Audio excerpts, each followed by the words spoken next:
রাশিকে দ্বিতীয় রাশি দ্বারা গুণ করবো, ঠিক আছে? এটা হচ্ছে তাহলে এখন আমরা গুণ গুণ করব। তাহলে এটা যেভাবে আছে এইভাবে লিখবো এ বি, এখানে হচ্ছে গুণ চিহ্ন দেব যেহেতু গুণ করব 4। তাহলে এবার এই সংখ্যা দিয়ে এই সংখ্যাকে হচ্ছে এটা দিয়ে হচ্ছে এটাকে গুণ করব, তাহলে 3 ছাড়া হচ্ছে 12। 12 এখানে হচ্ছে গুণের সময় পাওয়ার কি করতে হয়, যোগ করতে হয়। তাহলে এখানে দুইটা চলক হচ্ছে দুইটা এ, তাহলে দুইটা এ মানে এখানে আমরা একটা এ লিখবো, দুইটা থাকলে একটা নিব। তারপরে এখানে কিছু নাই মানে এখানে কি মনে মনে 1 আছে, ঠিক আছে? তাহলে 3 আর 1 কত, 4, তাহলে x টু দি পাওয়ার 4। এখানে বি আছে, এখানে বি নাই, তাই এখানে একটা বি। এটাই হচ্ছে নির্ণয় গুণফল।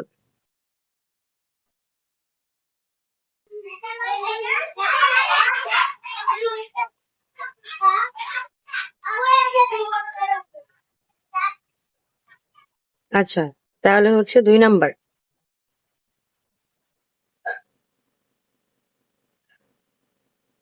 নির্ণয় করবো, ঠিক আছে?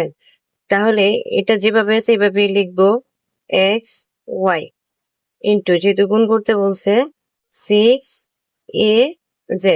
তাহলে এবার এই সংখ্যা দ্বারা এই সংখ্যাকে গুণ করব, তাহলে হয় 5 6 30। তাহলে এখানে হচ্ছে কি এ বি সি ক্রমান্বয়ে আমরা লিখবো, ঠিক আছে? এখানে এখানে কি আছে এ, তাই এটা আগে লিখবো। তারপরে এরপরে হচ্ছে এক্স, এখানে এক্স আছে এখানে এক্স নাই, একটা এক্স লিখবো। তারপরে হচ্ছে ওয়াই, এখানে ওয়াই আছে এখানে ওয়াই নাই, তাই একটা ওয়াই লিখবো। আর এখানে জেড আছে এখানে জেড নাই, তাই একটা জেড লিখবো, ঠিক আছে? নির্ণয় গুণফল।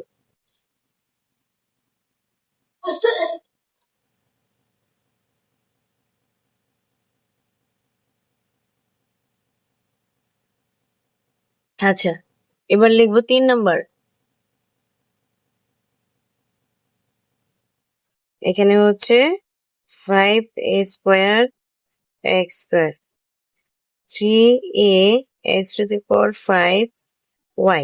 তাহলে এটাকে হচ্ছে আমরা গুণ করব, তাহলে এটা যেভাবে আছে এভাবেই লিখবো 5a² যেহেতু গুণ করবো তাই এখানে গুণ চিহ্ন 3a x⁵5y, এটা যেভাবে আছে এভাবেই লিখবো। তাই এবার এটা দিয়ে এটাকে গুণ করবো, ঠিক আছে? 5 দিয়ে যদি 3 গুণ করি তাহলে কত হবে, 3 5 15। গুণের সময় পাওয়ার হচ্ছে যোগ হয়, তাহলে এখানে চলক হচ্ছে এ আর এখানে হচ্ছে চলক এ, তার মানে দুইটাই সমান, তাই আমরা এখানে একটা এ লিখবো। তাই এখানে এখানে কোনো পাওয়ার নাই মানে এখানে মনে মনে একটা 1 আছে, ঠিক আছে? তাই এখানে দুইটা এখানে হচ্ছে 3টা, গুণের সময় পাওয়ার যোগ হয়, তাহলে 2টা আর একটা কত, 3টা। আর এখানে হচ্ছে এক্স, এক্স এখানে চলক হচ্ছে এক্স, এখানেও হচ্ছে এক্স, তাই দুইটা এক্স থেকে আমরা একটা এক্স লিখবো। তাই এখানে হচ্ছে 5, 5 আর 2 গুণের সময় পাওয়ার হচ্ছে যোগ হয়, 2 আর 5 কত, 7। আর এখানে ওয়াই নাই আর এখানে ওয়াই আছে, তাই এখানে একটা ওয়াই। নির্ণয় গুণফল।